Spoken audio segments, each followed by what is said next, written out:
Hello friends, Radhe Radhe, Hare Krishna. Welcome back to my channel. तो friends, आज हम बात करेंगे माघ मास के अध्याय 8, 9, 10, 11 और 12 के बारे में। पिछले अध्याय में हमने सुना था कि कल्याणकारी वह इंसान हो जाता है जो माघ मास में वो स्नान करता है और मित्र प्रेम की चिंता ना करते हुए तुम मुझको इतना बताने की कृपा करो कि कौन से कर्म से मनुष्य यमलोक को प्राप्त नहीं होता, क्योंकि तुम सर्वज्ञ हो। इसके बाद हम आप बात करेंगे अध्याय 8 की, यहाँ से हमने छोड़ा था। इसके बाद यमदूत कहने लगा कि तुमने बड़ी सुंदर वार्ता की है और यद्यपि मैं अपराधीन हूँ, फिर भी तुम्हारे स्नेहवश अपनी बुद्धि के अनुसार बतलाता हूँ। जो प्राणी काया वाचा और मनसा से कभी दूसरों को दुख नहीं देवे, वे यमलोक में नहीं जाते। हिंसा करने वाले वेद, यज्ञ, तप और दान से भी उत्तम गति को नहीं पाते। हिंसा सबसे बड़ा धर्म है।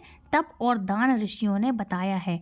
जो मनुष्य जल या पृथ्वी पर रहने वाले जीवों को अपने भोजन के लिए मारते हैं, वे कालसूत्र नामक नरक में पड़ते हैं और वहाँ पर अपना मांस खाते हैं और रक्त पीप पान करते हैं तथा पीप की कीच में उनको कीड़े काटते हैं। हिंसक जन्मांध, काने, कुबड़े, लूले, लंगड़े, दरिद्र और अंगहीन होते हैं।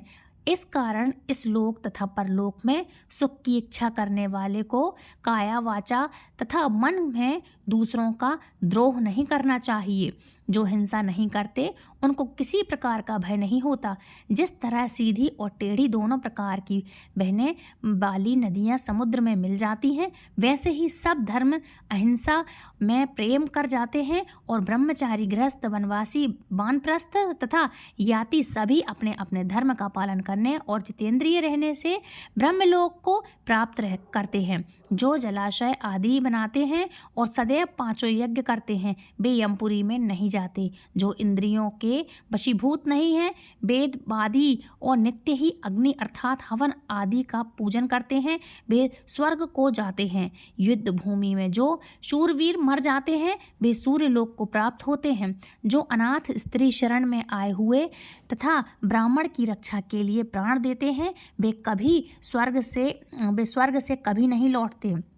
जो मनुष्य लूले, लंगड़े, वृद्ध, अनाथ तथा गरीबों का पालन करते हैं, वह भी स्वर्ग में जाते हैं। जो मनुष्य गौओं के लिए पानी का आश्रय करते हैं तथा कुआं, तालाब और बावड़ी बनवाते हैं, वे सदैव स्वर्ग में निवास करते हैं।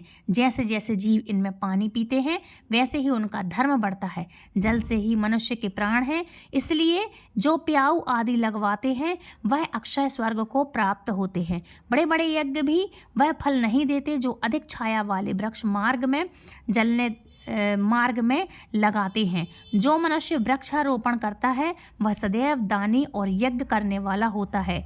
जो अच्छे फल और अच्छी काया वाले मार्ग के वृक्षों को काटता है, वह नरकगामी होता है। तुलसी का पौधा लगाने वाला सब पापों से छूट जाता है। जिस घर में तुलसी सीवन मतलब तुलसी सींचता है, जो लोग तुलसी सींचते हैं, तुलसी लगाते हैं, वह घर तीर्थ के समान, उस घर में कभी यमदूत नहीं जाते। तुलसी की सुगंध से पितरों का चित्त आनंदित हो जाता है और वे विमान में बैठ करके विष्णु लोक को जाते हैं। नर्मदा नदी का दर्शन, गंगा का स्नान और तुलसी दल का स्पर्श, यह सब बराबर बराबर फल देने वाले हैं। हर एक द्वादशी को ब्रह्मा भी तुलसी का पूजन करते हैं।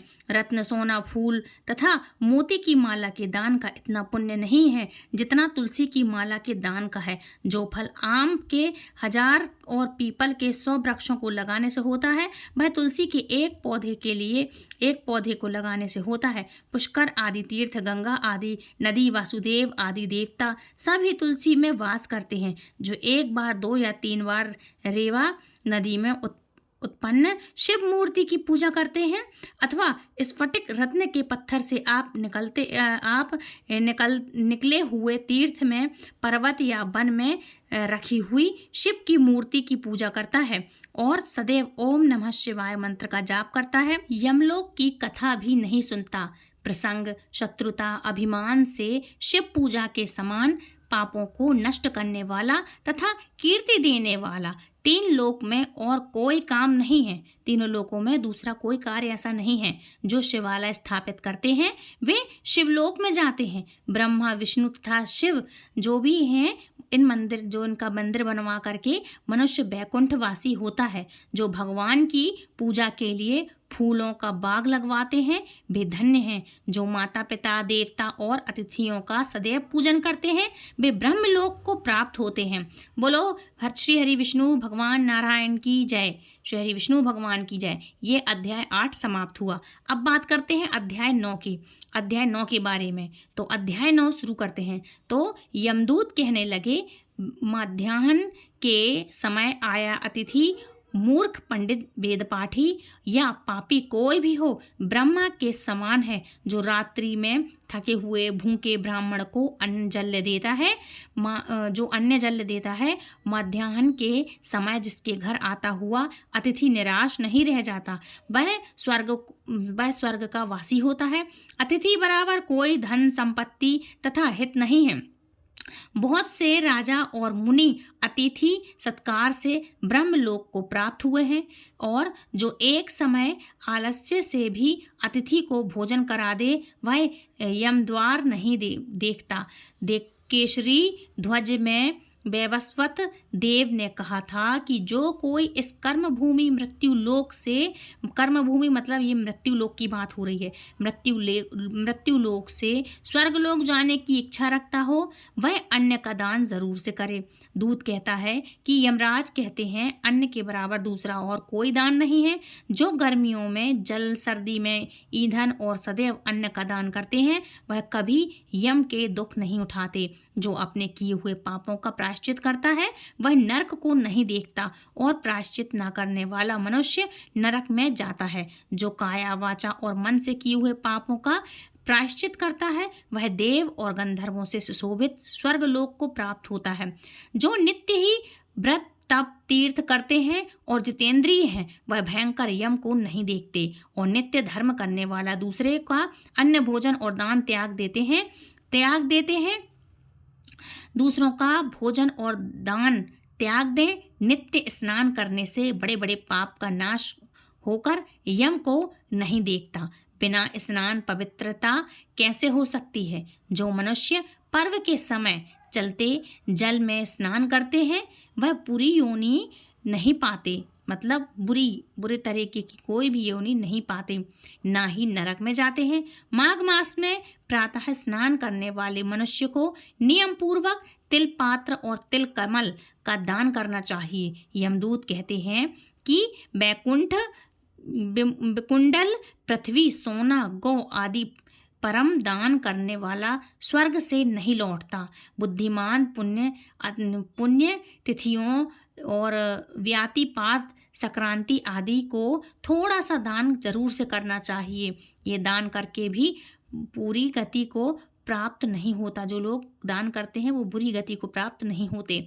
सत्यवादी, मौन रहने वाला, मीठा बोलने वाला, क्षमाशील और नीतिवान, किसी की निंदा ना करने वाला, सब प्राणियों पर दया करने वाला, पराये धन को तृण के समान समझने वाला मनुष्य कभी नरक को नहीं भोगता। ये हुआ अध्याय 9वां खत्म। अब बात करेंगे अध्याय 10 की। यमदूत कहने लगे कि हे वैश्य, एक बार भी गंगा जी में स्नान करने से मनुष्य सब पापों से छूटकर अत्यंत शुद्ध हो जाता है। जो मनुष्य गंगा जी को दूसरे तीर्थों के समान समझता है वह अवश्य ही नरक में पड़ जाता है। भगवान के चरणों से उत्पन्न हुई गंगा जी के पवित्र जल को श्री शिव जी अपने मस्तक में धारण करते हैं। वह ब्रह्मा जो संदेह रहित प्रकृति से अलग और निर्गुण है, ब्रह्मांड में उनकी समानता किससे हो सकती है? गंगा जी का नाम हजारों योजन दूर से ही लेने वाला नरक में नहीं जाता। इसलिए मनुष्य को अश्वमेव गंगा जी में स्नान अवश्य से करना चाहिए। चाहे वो मनुष्य हो, चाहे अश्वमेध यज्ञ किए हों, अश्वमेध हो चाहे मनुष्य हो, इन सभी को गंगा जी में स्नान अवश्य से करना चाहिए। हे वैश्य, जो ब्राह्मण दान लेने का अधिकारी होकर भी दान नहीं लेता वह आकाश के नक्षत्रों में चंद्रमा के समान है। जो कीचड़ से गौ को निकालता है जो रोगी की रक्षा करता है या जो गौशाला में मरता है वह आकाश में तारा होता है। प्राणायाम करने वाले मनुष्य सदैव उत्तम गति को प्राप्त होते हैं।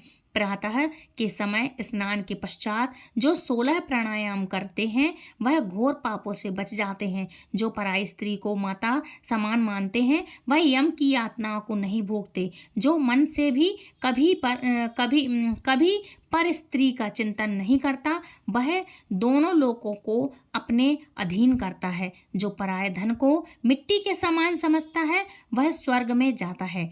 जिसने क्रोध को जीत लिया मानो उसने स्वर्ग को ही जीत लिया। जो माता पिता की सेवा देवता तुल्य करता है वह यम द्वार नहीं देखता और जो गुरु की सेवा करते हैं वह ब्रह्मलोक को प्राप्त होते हैं। शील की रक्षा करने वाली स्त्री धन्य है। शील भंग करने वाली स्त्री यमलोक जाती है। जो वेदों और शास्त्रों को पढ़ते हैं या पुराण और संहिता पढ़ते हैं और सुनाते हैं या सुनते हैं तथा जो स्मृति का व्याख्यान और धर्मशास्त्र समझते हैं या जो वेदांत में लीन रहते हैं वह पाप रहित होकर ब्रह्मलोक को प्राप्त होते हैं। जो अज्ञानियों को वेद शास्त्र का ज्ञान देते हैं वे देवताओं से भी पूजित होते हैं। यमदूत ने कहा कि वैश्य श्रेष्ठ यमराज ने हमको वही आज्ञा दे रखी है कि तुम किसी वैष्णव को मेरे पास मत लाओ। हे वैश्य,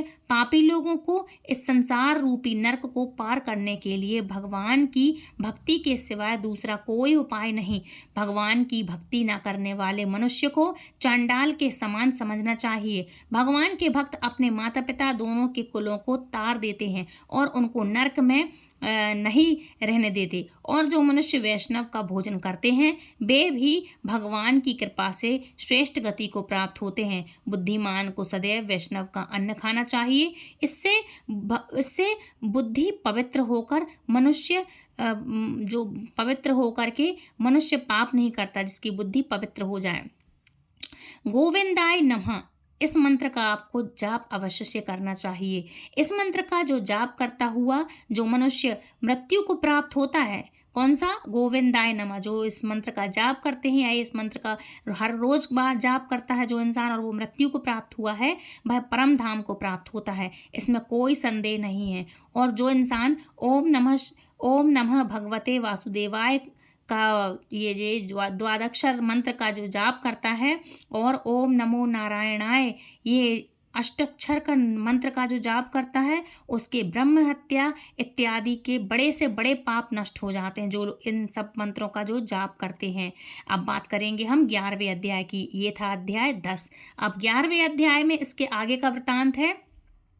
तो यमदूत कहने लगा कि हे वैश्य, मनुष्य को सदैव शालिग्राम की शिला में तथा ब्रज या कीट मतलब गोमती चक्र में भगवान वासुदेव का पूजन करना चाहिए, क्योंकि सब पापों का नाश करने वाले, सब पुण्यों को देने वाले तथा मुक्ति प्रदान करने वाले भगवान विष्णु का इनमें निवास होता है। जो मनुष्य शालिग्राम की शिला या हरि चक्र में पूजन करता है वह अनेक मंत्रों का फल प्राप्त कर लेता है। जो फल देवताओं को निर्गुण ब्रह्म की उपासना में मिलता है वही फल मनुष्य को भगवान शालिग्राम का पूजन करने से यमलोक को नहीं देखते। जो लोग भगवान शालिग्राम की पूजा करते हैं उसको यमदूत नहीं ले जाते और वो यमलोक का दर्शन नहीं करते।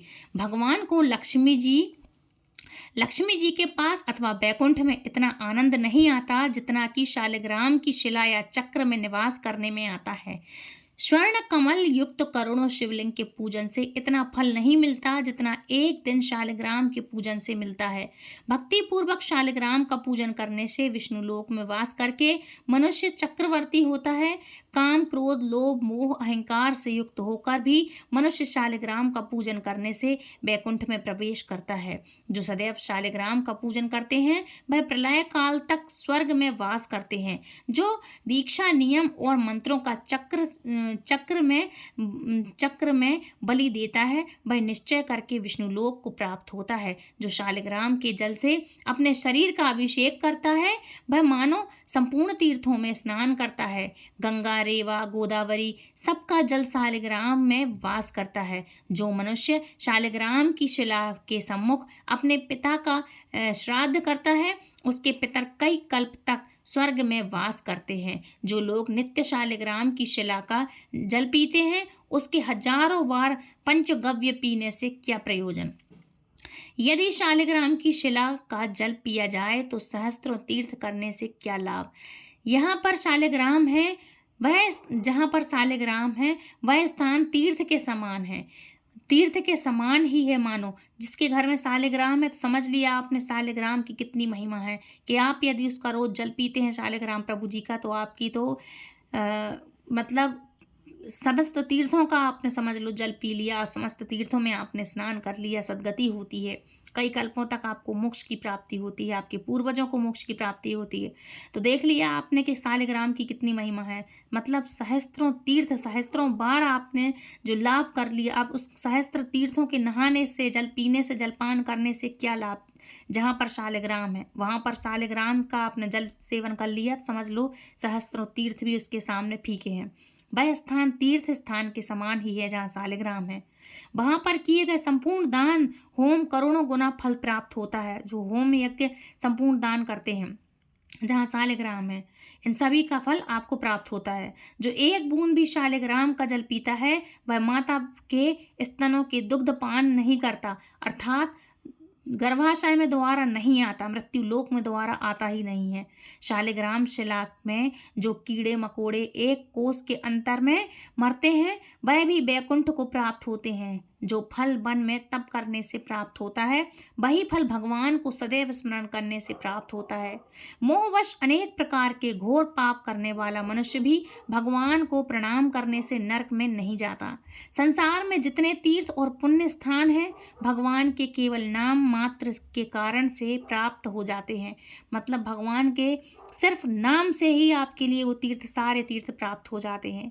ये था अध्याय 11। आप देख लिया आपने शालिग्राम भगवान की कितनी बड़ी महिमा है। बैकुंठ को प्राप्त होते हैं जो इंसान जो भगवान शालिग्राम की पूजा करते हैं। ये था अध्याय 11। अब हम बात करते हैं अध्याय 12 के बारे में। 11 अध्याय समाप्त हुआ। अध्याय 12 में यमदूत कहने लगा कि जो कोई प्रसंगवश भी एकादशी के व्रत को करता है वह दुखों को प्राप्त नहीं होता। माघ मास की दोनों एकादशी भगवान पद्मनाभ के दिन है। मतलब उनका भगवान का जो नाम है पद्मनाभ के दिन है।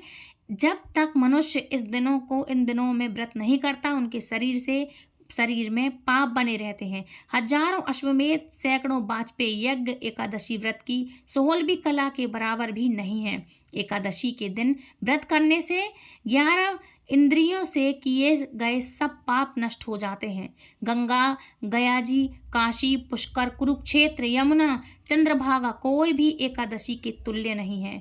इस दिन व्रत करके मनुष्य अनायास ही बैकुंठ लोक को प्राप्त करता है। एकादशी को व्रत और रात्रि जागरण करने से माता पिता और स्त्री के कुल की 10-10 पीढ़ियां उद्धार पाती हैं और वह पीताम्बरधारी होकर भगवान के निकट रहता है।